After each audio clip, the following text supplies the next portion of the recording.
안녕하세요. 조인 목사입니다. 오늘도 예배의 자리에 나온 사랑하는 여러분을 환영하고 축복합니다.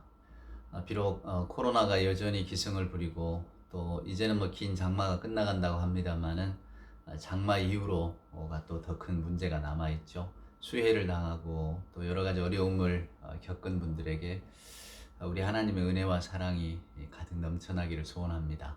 어려울 때일수록 내 스스로의 감정에 의지하기보다 무언가 내게 소망을 주시는 분을 바라보는 것이 더 큰 유익이 됩니다. 오늘 예배를 통해서 우리 하나님이 우리 모두에게 주시는 용기와 또 그 사랑을 깨달으시고 세상 끝날까지 내가 너희와 함께하리라고 하는 주님의 말씀에 꼭 힘을 얻으시기를 바랍니다. 자, 이제 우리 다 함께 마음을 모아서 우리 하나님께 예배의 자리로 나아가겠습니다. 경배 찬송은 621장입니다. 찬양하라 내 영혼아, 함께 찬송합시다. 찬양하라 내 영혼아, 찬양하라 내 영혼아, 온 마음과 정성 다하여 주 찬양하라. 경배하라 내 영혼아, 경배하라 내 영혼아, 온 마음과 정성 다하여 주 경배하라.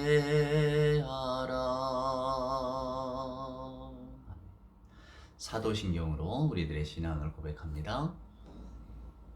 전능하사 천지를 만드신 하나님 아버지를 내가 믿사오며 그 외아들 우리 주 예수 그리스도를 믿사오니 이는 성령으로 잉태하사 동정녀 마리아에게 나시고 본디오 빌라도에게 고난을 받으사 십자가에 못 박혀 죽으시고 장사한 지 사흘 만에 죽은 자 가운데서 다시 살아나시며 하늘에 오르사 전능하신 하나님 우편에 앉아 계시다가 저리로서 산 자와 죽은 자를 심판하러 오시리라. 성령을 믿사오며 거룩한 공예와 성도가 서로 교통하는 것과 죄를 사하여 주시는 것과 몸이 다시 사는 것과 영원히 사는 것을 믿사옵나이다. 아멘. 성시를 함께 교독하겠습니다. 오늘 우리가 읽을 성시는 교독문 35번입니다. 시편 84편 가운데 가려 뽑은 말씀.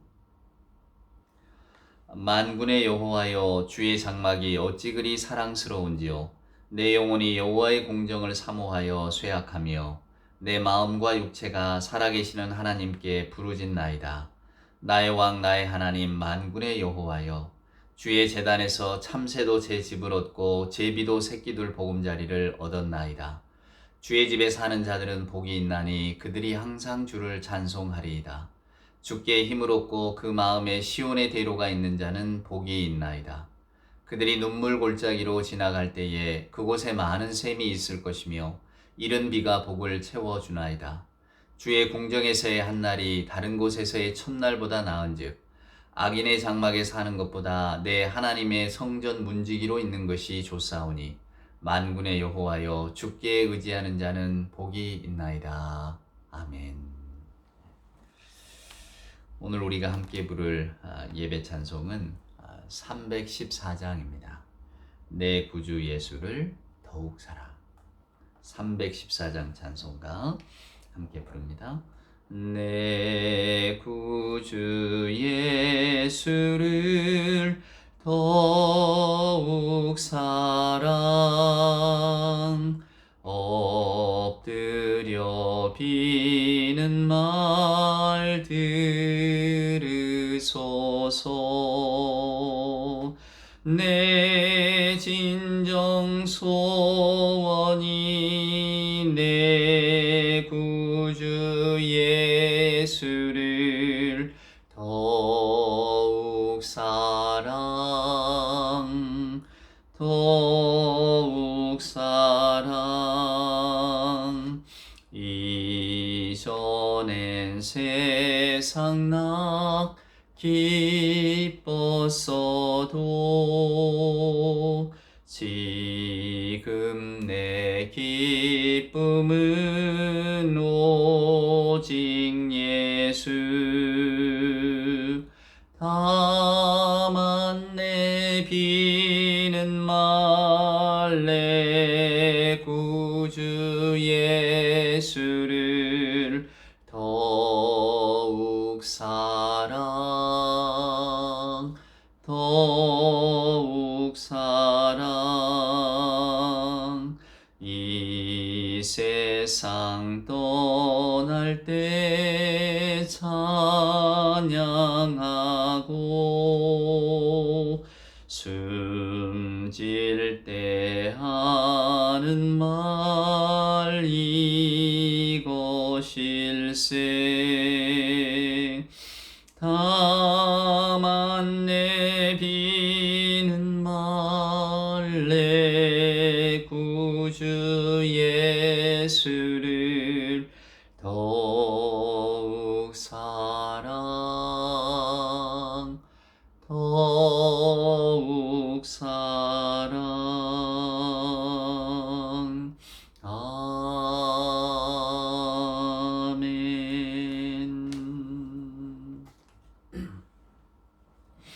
함께 하나님 앞에 기도하겠습니다. 다 같이 기도합시다.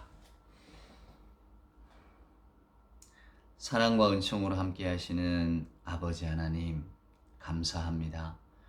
오늘도 주께서 사랑하시는 주의 자녀들을 이 거룩하고 복된 자리, 우리 주 하나님께 경배하고 찬양하는 복된 예배의 자리로 불러주시고, 예배에 참여하는 자들마다 그 마음에 성령의 복된 기운을 허락하여 주셔서 마음의 평강을 얻게 하시고 우리 주님 주시는 힘을 받아 영혼의 강건함을 누리게 하시니 아버지 하나님 감사합니다. 하나님의 자녀됨에 감사하면서 저희들의 일주일의 삶을 아버지 하나님 진솔하게 돌아보기를 소원합니다. 오늘 저희들 다 함께 이렇게 예배하며 기도하는 마음으로 주 앞에 엎드렸습니다. 두 손을 모으고 무릎을 꿇고 어깨를 낮추고 기도합니다. 저희들의 기도가 모여 아버지 하나님의 그 큰 사랑이 이 세상에 전해지는 큰 물줄기가 되게 하여 주시옵소서. 이 땅에 여러 가지 일로 고통받고 힘들어하는 이들, 특별히 긴 장마와 수해로 인하여 힘들어하고 또 예기치 않은 이 코로나 사태가 길어짐으로 실직과 또 여러 가지 염려로 그 마음에 근심이 가득 찬 이들에게 아버지 하나님, 오늘 저희들의 기도가 저들의 마음에 평화와 평강과 또한 안정을 가져다주는 물줄기가 될 수 있도록 주님 함께하여 주시옵소서. 이 시간 하나님 저희들의 속마음을 들여다보며 뉘우치며 회개합니다. 저희들의 말 한마디 한마디, 저희들의 생각, 무심코 뱉은 말들이 세상을 얼마나 더럽히고 있었는지, 남의 허물을 보기를 좋아하고 마음으로 남아 남의 멱살을 잡는 일도 한두 번이 아니었을 터인데 아버지 하나님, 인간과 또 자연에 관한 저희들의 무지와 무관심과 무례를 아버지 하나님 용서하여 주시옵소서. 저희들이 무심코 뱉은 말들과 행동이 얼마나 다른 이들의 마음을 아프게 했을까 먼저 생각하는 자들이 되게 하시고 오늘 이 시간 그것을 돌이킬 줄 아는 마음을 회복케 하여 주시옵소서. 또한 아버지 하나님, 오늘 이 예배를 통해서 저희들의 삶의 자리를 돌아보며 깨닫기를 소원합니다. 내가 배부를 때 누군가는 허기지고 또 내 등이 따뜻할 때 누군가는 추위에 떨고 있다는 사실, 내 이마에 햇살이 비출 때에 누군가는 슬퍼하며 아파하고 있는 상황임을 또한 기억하게 하셔서 온전히 나 자신만의 평안함을 추구하지 않게 하시고 아버지 하나님, 이 땅에 많은 이들에게 우리 하나님의 사랑과 은총의 빛이 머무를 수 있도록 거기까지 마음을 쓰며 기도할 줄 아는 저희들이 하나님 되게 하여 주시옵소서. 세상의 연약한 것들 쓰다듬을 수 있는 손길 회복해 하여 주시고 빛나지 않은 것들도 사랑하는 마음, 실업과 노숙 그리고 방황의 골목길에서 여전히 헤매는 많은 이들에게도 연민의 눈과 사랑의 눈길을 보낼 수 있는 저희들이 하나님 되게 하여 주시옵소서. 예배를 통하여 저희들의 자금이 깨어지고 하나님의 크심을 입어서 아버지 하나님의 마음의 자리에까지 나아가는 우리 모두가 되게 하여 주시옵소서. 예배를 통하여 주님의 마음을 회복시켜 주실 줄 믿사올 때에 예수님의 귀하신 이름으로 기도드리옵나이다. 아멘. 오늘 우리에게 주시는 하나님의 말씀은 구약성경 여호수아서에 있는 말씀을 한번 보겠습니다. 여호수아 7장입니다. 그 여리고성에서 승리하고 아이라고 하는 조그마한 성에서 패했던 이스라엘. 그래서 여호수아가 하나님 앞에 울며 엎드린 장면입니다. 여호수아 구약성경 여호수아 7장 6절 말씀 한번 보십시오. 6절로 제가 12절까지 한번 읽어보겠습니다. 여호수아가 옷을 찢고 이스라엘 장로들과 함께 여호와의 궤 앞에서 땅에 엎드려 머리에 티끌을 뒤집어 쓰고 저물도록 있다가 이르되 슬프도소이다 주 여호와여 어찌하여 이 백성을 인도하여 요단을 건너게 하시고 우리를 아모리 사람의 손에 넘겨 멸망시키려 하셨나이까. 우리가 요단 저쪽을 만족하게 여겨 거주하였다면 좋을 뻔했나이다. 주여 이스라엘이 그의 원수들 앞에서 돌아섰으니 내가 무슨 말을 하오리이까. 가나안 사람과 이 땅의 모든 사람들이 듣고 우리를 둘러싸고 우리 이름을 세상에서 끊으리니 주의 크신 이름을 위하여 어떻게 하시려 하나이까 하니 여호와께서 여호수아에게 이르시되 일어나라 어찌하여 이렇게 엎드렸느냐. 이스라엘이 범죄하여 내가 그들에게 명령한 나의 언약을 어겼으며 또한 그들이 온전히 바친 물건을 가져가고 도둑질하며 속이고 그것을 그들의 물건들 가운데 두었느니라. 그러므로 이스라엘 자손들이 그들의 원수 앞에 능히 맞서지 못하고 그 앞에서 돌아섰나니 이는 그들도 온전히 바친 것이 됨이라. 그 온전히 바친 물건을 너희 중에 멸하지 아니하면 내가 다시는 너희와 함께 있지 아니하리라. 아멘. 저희들이 구약성경 특별히 여호수아서를 읽다 보면 굉장한 당혹감에 직면하게 됩니다. 왜냐하면 하나님께서 가나안에 있는 모든 거민들 심지어는 그 동물들까지도 다 진멸하라라고 하는 명령을 내리시거든요. 저희가 인도주의적인 관점에서 본다면 아니 어떻게 어린아이들까지 여자들까지 전쟁에 나오지 않는 사람들까지 이렇게 진멸하라 하실 수가 있는가 이렇게 생각하기가 쉽습니다. 근데 이제 그때 당시 고대 근동의 어떤 그 전쟁의 전통을 보면 일단 전쟁이 일어나면 다 죽입니다. 남자들, 창을 들 수 있는 자들은 다 죽이고요. 그리고 이제 여자와 아이들은 데려가서 노예로 삼죠. 어쩌면 사는 것보다 더 못한 삶을 살게 하는. 그러니까 고대 세계의 사람들이 지금보다 뭐 잔혹했다기보다 그때 당시의 관습과 또 사람들의 생각이 그러했다는 것입니다. 그럼에도 불구하고 우리는 어떻게 하나님께서 그런 명령을 내리실 수가 있는가 여기에 대해서 의아한 마음을 품을 수가 있죠. 그래서 성경은 그것을 헤렘이라고 하는 말로 저희들에게 설명을 해줍니다. 그 헤렘은 거룩한 전쟁이라는 뜻인데요. 즉 옛적의 전쟁이 결국은 노략질을 하고 내가 갖지 못한 자원을 남이 가지고 있는 것을 빼앗고 그래서 내가 내 삶을 좀 풍요하게 만드는 전쟁의 목적이 오직 그것 아닙니까? 큰 나라는 작은 나라를 침략하고 결국 그게 뭡니까? 노동력을 착취하고 작은 나라가 가지고 있는 즉 나보다 힘이 없는 자들이 가지고 있는 그런 자원들을 빼앗자는 것 아니겠어요? 우리가 더 풍족하게 쓰기 위해서. 그래서 전쟁의 성격은 무시무시한 겁니다. 몇 해 전에 그 노벨상을 받았던 그 벨라루스의 한 여류 소설가죠. 그분의 제목이 전쟁은 뭐 여자의 얼굴을 하지 않는다. 이런 책 제목도 있었잖아요. 그게 뭐냐면 여자 아이 전쟁만 어울리지 않죠. 남자들 빼앗고 약탈하고 서로 죽이는. 그래서 전쟁의 성격은 아무리 좋게 보아도 잔혹하기 그지없습니다. 근데 하나님께서 이스라엘에게 주신 명령은 성경을 기초로 보면 헤렘이라고 그래서 거룩한 전쟁입니다. 이스라엘이 가나안 땅에 들어갈 때에 가나안의 거민들과 절교하지 아니하면 즉 그들을 완전히 이스라엘 안에서 제거하지 아니하면 이스라엘이 마땅히 그들의 풍습을 따라갈 것을 염려하셨다라고 되어 있습니다. 그래서 이 헤렘의 성경은 전쟁을 하고 몰아내되 전쟁을 통해서 어떤 이익도 취하지 말라라는 겁니다.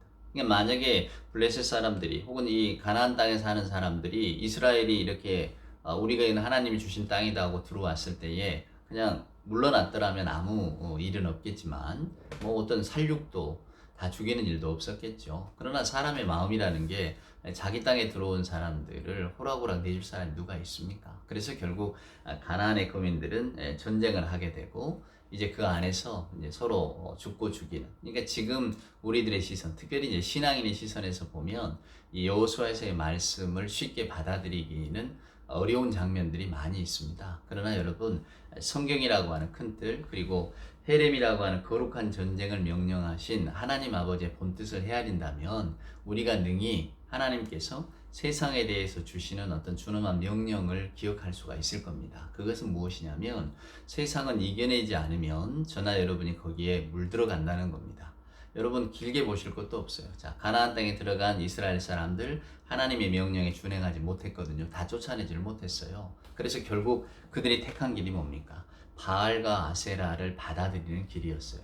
바알과 아세라는 그야말로 이렇게 농경의 신이고 그 다음에 하여간 풍요의 신이기 때문에 사람이 다 잘 먹고 잘 산다는데 거기에 도움을 준다는데 거절할 사람이 누가 있겠어요? 그래서 이스라엘 사람들은 당연히 아니 잘 먹고 잘 살게 해준다는데야 하나님 말고 바알과 아세라를 섬기는 게 무슨 잘못이 있단 말인가? 그래서 그냥 다 받아들이고 맙니다. 예, 그 결과가 뭡니까? 우리가 성경을 보면 알듯이 결국은 주님이 이 땅에 오셔야 되는 결과를 가져오게 되는 겁니다. 즉 하나님의 백성이 하나님의 말씀으로 세상을 이겨내지 못하고 세상에 동화되어져 가는 그 시발점이 바로 이 여호수아 전쟁 속에 있다는 겁니다. 결국 이스라엘 거민들을 몰아내지 못했거든요. 자, 그 에피소드 중에 하나가 오늘 이 아이성 이야기입니다, 여러분. 자, 아이라고 하는 작은 도시가 있어요. 이름처럼 그냥 아이인데.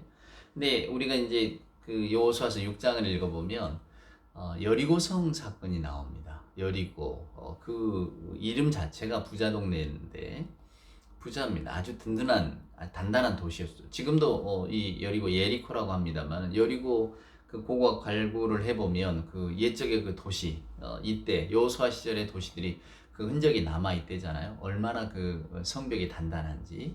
근데 이스라엘 백성들은 이 여리고 성을 우리가 성경의 진술을 기초해 보면 정말로 창 한 번 던지지 않고 획득했단 말이죠. 이겨냈단 말입니다. 그저 성을 돌았을 뿐인데. 그래서 이스라엘 사람들 마음에 어떤 그 자고함이 있었습니다. 얼마나 교만했을까. 아까 말씀드린 것처럼 전쟁에 이긴 자는 당연히 자부심을 갖게 되고 어떤 승리의 마음을 갖게 됩니다. 근데 그 승리의 마음이 어떤 식으로 이어지냐면 결국은 이 약탈하고 죄물을 취하는 것으로 전리품이잖아요. 전쟁을 통해서 얻은 이로운 물품들이잖아요. 이 전리품을 소유하면서 그 기쁨을 이제 극대화하게 되는데 아까 말씀드린 헤렘이라고 하는 전통에 따라서 이스라엘은 아무것도 취하면 안 되잖아요. 근데 오늘 우리가 읽은 6절 이하에서 보면 여호수아가 하나님, 우리가 여기서 이 아이라고 하는 조그마한 성에서 패해서 우리가 큰 망신을 당하게 됐습니다. 우리만 망신당한 게 아니라 하나님께서도 망신을 당하시게 됐어요. 이제 우리는 모두가 다 그냥 폭망했습니다. 하나님, 이것을 어찌합니까? 이렇게 울부짖고 있어요. 그때 이제 하나님께서 하시는 말씀이 내가 너희 중에 어떤 재물이든 취하지 말라고 했는데 너희 가운데 그 재물을 취한 자가 있다라는 거예요. 여러분, 구약에 우리가 레위기서를 보면 레위기 27장에 보면 이런 이야기가 나옵니다. 하나님께 바친 것은 거룩한 것이니 이것을 어긴 자는 반드시 죽일지니라. 그러니까 우리가 거룩이라고 하는 말을 쓰잖아요. 하나님 것과 인간의 것을 구분하는 겁니다. 하나님의 자리와 인간의 자리를 구분하는 거죠. 여러분의 신앙의 근본은 하나님 앞에 무릎을 꿇는 겁니다. 예배라고 하는 것이 원래 무릎 꿇다는 거거든요. 하나님의 세계, 우리들의 세계, 하나님의 자리, 우리들의 자리, 하나님의 것과 우리들의 것, 사랑하는 여러분, 이것이 분명하게 구분이 되어져야 합니다. 인간은 피조물일 뿐이에요. 근데 이것을 잊어버리는 순간 우리는 하나님의 것을 탐하게 되고 하나님의 명령을 어기게 됩니다. 근데 오늘 이스라엘 가운데 그러한 일들이 일어났다는 겁니다. 물론 여호수아는 인지하지 못했던 것이었겠죠. 그때 하나님께서 여호수아를 불러서 너희 가운데 그런 불의한 마음, 즉 하나님의 거룩한 전쟁의 성격을 그저 인간의 전쟁처럼 인간의 욕심 따라서 우리가 무언가 없는 것을 가져가자, 우리가 남의 땅을 정복하고 그 땅을 가짐으로써 우리의 부를 더 늘리자라고 하는, 사랑하는 여러분, 이런 마음들, 이런 전쟁이 아니지 않느냐는 거예요. 근데 그것을 어긴 자가 있으니 아이성의 패배도 결국은 하나님의 말씀을 준행하지 않았기 때문에 하나님께서 허락하신 패배다는 거예요. 그러니까 원래 자리로 돌아가지 아니하면 사랑하는 여러분, 이것을 이겨낼 길이 없다는 겁니다. 그래서 결국 여호수아가 그럼 하나님 어찌해야 될까요? 라고 물을 때에 이제 우리가 그 다음 구절을 쭉 읽어보면 하나님께서 모든 백성들을 다 모으게 하십니다. 그래서 그 중에서 이제 제비를 뽑게 하시는데 누가 뽑히느냐면 아간이라고 하는 사람이 뽑힙니다. 물론 아간이라고 하는 집안의 대표죠. 자, 한번 보세요. 20절입니다. 아간이 여호수아에게 대답하여 이르되 참으로 나는 이스라엘의 하나님 여호와께 범죄하여 이러이러하게 행하였나이다. 내가 노력한 물건 중에 시날산의 아름다운 외투 한 벌과 은 200세겔과 그 무게가 50세겔 되는 금덩이 하나를 보고 탐내어 가졌습니다. 보소서 이제 그 물건들은 내 장막 가운데 땅속에 감추었는데 은은 그 밑에 있나이다 하더라. 자백을 하는 겁니다. 제비를 뽑히니까 아간이 실은 내가 이러이러한 것들을 훔쳤습니다. 내 장막에 있습니다. 그 다음 구절을 보면 여호수아가 사람을 보내서 파보니까 그 장막 속에 다 그게 나온 거거든요. 그래서 어떻게 했느냐? 24절에 보세요. 무시무시한 이야기가 나옵니다. 여호수아가 이스라엘 모든 사람과 더불어 세라의 아들 아간을 잡고 그 은과 그 외투와 그 금덩이와 그의 아들들과 딸들과 소들과 나귀들과 그의 양들과 그의 장막과 그에게 속한 모든 것을 이끌고 아골 골짜기로 가서 여호수아가 이르되 내가 어찌하여 우리를 괴롭게 하였느냐 여호와께서 오늘 너를 괴롭게 하시리라 하니 온 이스라엘이 그를 돌로 치고 물건들로 돌로 치고 불사르고 그 위에 돌 무더기를 크게 쌓았더니 오늘까지 있더라. 여호와께서 그의 맹렬한 진노를 그치시니 그러므로 이곳 이름을 오늘까지 아골 골짜기라 부르더라. 찬송가에도 아골 골짝 빈들에도 이런 가사가 있죠. 이 아골 골짜기라고 하는 말의 유래입니다. 어떻게 했습니까? 아간이 자백하고 그 물건들을 다 찾아낸 다음에 여호수아가 온 이스라엘 백성들과 더불어서 아간의 집안 전체를 끌고 갑니다. 골짜기로 끌고 가죠. 그리고 그 골짜기에 아간뿐만 아니라 그의 아들, 딸 모든 가족들을 골짜기에 몰아놓고 온 이스라엘 백성들이 돌을 들어 칩니다. 투석형을 내리는 거죠. 여러분 상상이 가십니까? 저는 상상하면 끔찍합니다. 이런 무서운 일이 이스라엘 가운데 있었구나. 이런 참혹한 일이 성경에 기록되어 있었구나. 돌 무더기를 쌓았대요. 그 말은 기념한다는 이야기거든요. 기억하자는 거예요. 그리고 거기에다 이름까지 붙이잖아요. 아골 골짜기. 아골이란 말이 원래 불행하다, 불행하다 뭐 이런 뜻인데 불행의 골짜기, 아골 골짜기, 아간. 예. 뭘 의미할까? 어떤 성경 신학자들은 이런 이야기를 합니다. 비단 여리고 성에서 물건을 훔친, 금은을 훔치고, 여기 보면 시날산의 아름다운 외투, 시날산의 아름다운 외투 한 벌, 이런 것들, 옷, 금은, 귀금속이죠. 이런 것들을 훔친 사람이 비단 아간뿐이었을까? 여호수아가 정말로 이스라엘 백성들이 물건을 노략질한다는 것을 모르고 있었을까? 왜 몰랐겠어요, 여러분? 이스라엘 백성들이 오랜 세월 광야 생활을 했잖아요.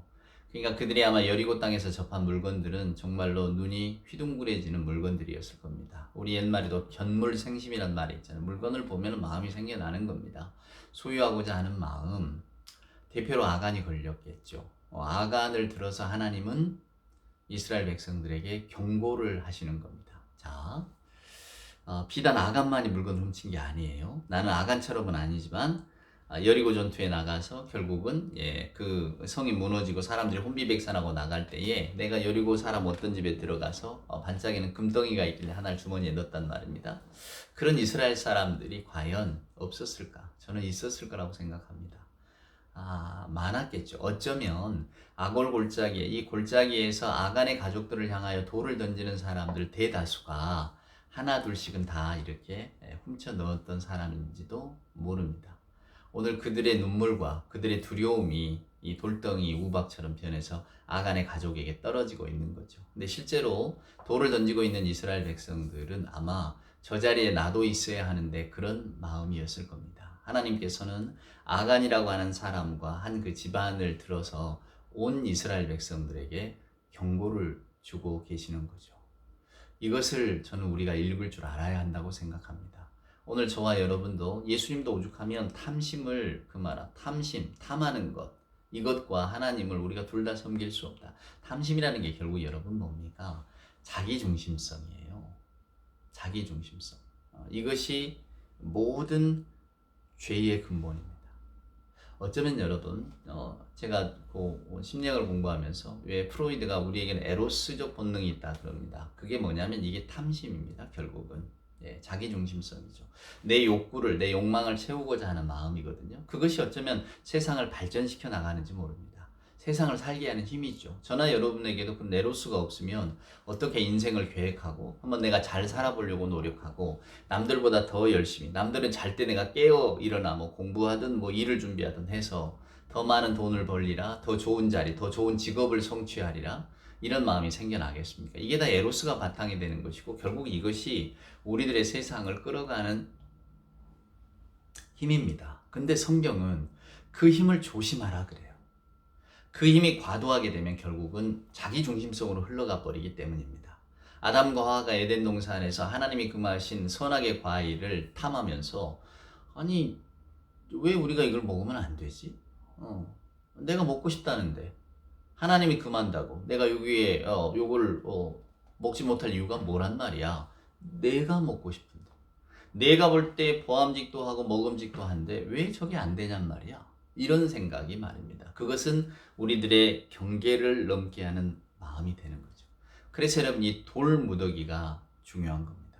왜 돌무더기를 저나 여러분에게 하나님께서는 구약의 백성들을 통해서 돌무더기가 쌓여있고 아직까지도 거기를 아골골짜기라고 한다라고 성경의 기록이 우리에게 들려주고 있을까? 이것을 잊어버리면 안 된다고 하는 거거든요. 사랑하는 여러분. 우리의 옛적의 전설이라고 하는 것들이 결국은 어떤 이야기를 통해서 그 의미를 전달하고자 하는 거잖아요. 저 어렸을 적에도 고등학교 다닐 때에 우리가 그때 행군이라고 그러잖아요. 소풍이란 말입니다. 소풍을 이제 교련복을 입고, 저도 교련복을 입던 세대인데 교련복을 입고 이제 말 그대로 소풍을 가는 거죠. 행군. 우리 옛적에 원족이라고 그랬잖아요. 멀리 간다고, 멀리 걸어간다고.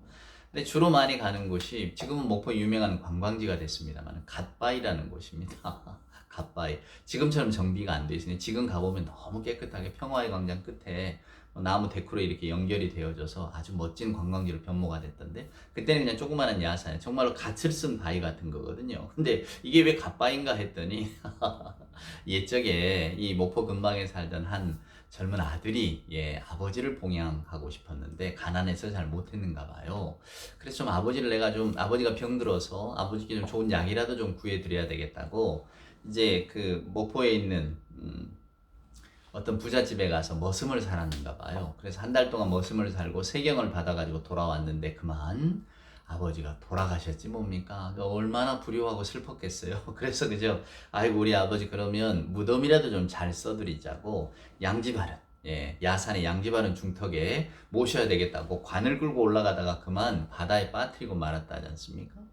두 번 불효한 거잖아요. 그래서 그냥 바다로 떨어진 그 바위 위에서 불효잔을 옵니다. 근데 그냥 이렇게 하늘을 쳐다볼 수 있는 사람이 아니니까 삿갓을 쓰고 거기서 울다가 그만 돌이 됐답니다. 전설 따라 삼천리죠.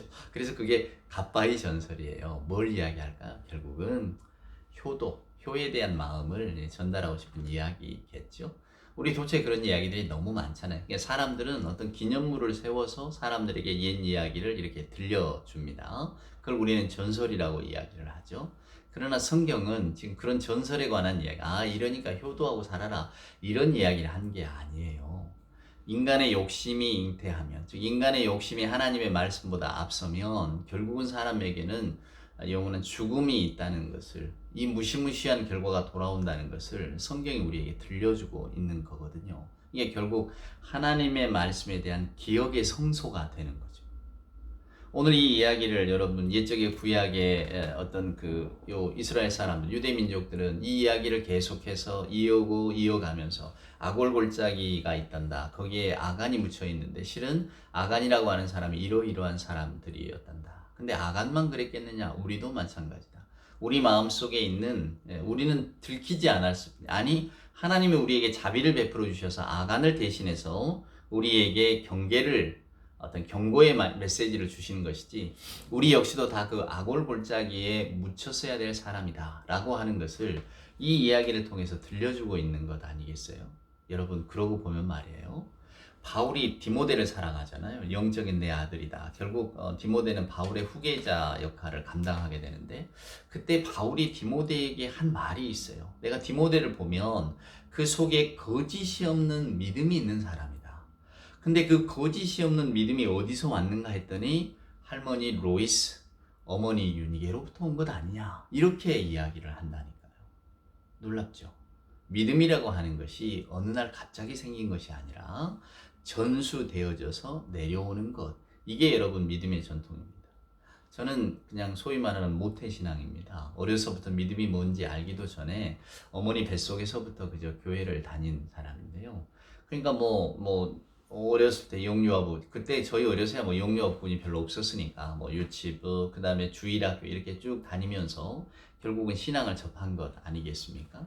예수 사랑하시면 이런 찬송들 늘 부르면서 오고 가곤 했지만은 그때 믿음이 뭔지 예수 십자가가 뭔지 알았겠습니까? 그런데 그런 믿음의 어떤 전통들을 통해서 저 역시 이 믿음이라고 하는 것들이 마음속 깊이 마치 스펀지에 물이 스며들듯이 이렇게 스며들고 번지는 신앙을 갖게 되지 않았는가. 그래서 저는 그런 깨달음이 너무 좋아서 성경 공부를 제가 인도할 때에 그 성경 공부 제목 이름이 공부방 이름이 스민과 번짐이었어요. 스며들고 번진다. 믿음이라고 하는 것은 스며들고 번지는 것이지 어느 날 하늘에서부터 뚝 떨어지는 것이 아니거든요. 오늘 저희들이 이렇게 물론 영상으로 예배합니다만은 요즘은 저도 유튜브를 통해서 이제 누가복음 설교도 하고 다 끝났고 이제 사도행전을 들어갔는데 이제 그런 과정들이 여러분에게 스며들고 번지는 어떤 그 믿음의 자리가 되는 거죠. 저는 믿음을 전수하는 역할을 하게 되는 것이고 그렇습니다. 여러분의 가정에서도 여러분께서 자녀들에게 이 좋은 믿음의 전통을 좀 이렇게 흘려주십시오. 오죽하면 부모들은 최고의 선교사, 최상의 선교사다 이런 말도 있잖아요. 선교라고 하는 것이 어디 먼 곳으로 혹은 이국 타국 땅으로 떠나는 것이 선교가 아니라 어쩌면 가정 안에서 하나님을 두려워하는 부모님들이 우리 자녀들에게 전해주는 것, 이것이 믿음의 전통이고 그것이 바로 어떤 기억의 성소가 되는 것이 아니겠는가라는 생각을 해봅니다. 저는 그래서 이 여호수아의 말씀을 읽으면서 저 역시도 더 어렸을 적에는 여호수아의 말씀을 많이 피하고 싶었어요. 왜냐하면 다 죽이라, 진멸하라, 이게 어쩐지 하나님의 말씀 같지가 않고 또 아무리 어떤 그 신앙의 전통이 중요한다고 할지라도 어떤 한 생명을 이렇게 해하라는 것을 하나님의 명령으로 받아들일 수 있겠는가? 이런 생각들이 실은 앞섰는데요. 이제는 조금 더 저도 이렇게 성경을 보는 눈, 그 세월이 깊어지다 보니까 우리가 이 여호수아 시절의 모든 것들을 다 헤아릴 수도 없고 그때 여호수아와 이스라엘 백성들에게 주셨던 하나님의 말씀의 자리를 우리가 경험할 수가 없잖아요. 그저 막연한 추측을 가지고 있을 뿐이지. 그래서 그 자리가 얼마나 큰 영적 전쟁의 자리인지 정말로 가나안의 어떤 유혹과 위세가 얼마나 컸는지 우리는 알 길이 없는 거죠. 이스라엘 백성들을 왜 40년 동안이나 광야에서 훈련받게 하셨는지 또 40년의 광야 생활이라는 게 얼마나 힘들었을까라고 하는 것을 저희들이 가히 짐작도 못하는 거죠. 옛적에 워킹 더 바이블이라는 책을 제가 읽은 적이 있는데요. 미국의 한 젊은이들이 정말로 이 유대 광야를 횡단하는 모험을 했는가 봐요. 근데 사흘 지나는 동안에 그 중에 반이 그저 탈진해서 사망하고 말았다는 그런 책의 내용을 본 적이 있습니다. 그러니까 유대 광야가 그만큼 햇볕이라든가 이런 게 무시무시한 거죠. 근데 거기에서 40년을 거주한다? 있을 수 없는 일입니다. 근데 하나님께서는 왜 이스라엘 백성들에게 그런 훈련을 거치게 하셨을까? 이스라엘 백성들은 그런 훈련을 거치고도 왜 이런 아간과 같은 유혹에 빠졌을까? 사랑하는 여러분.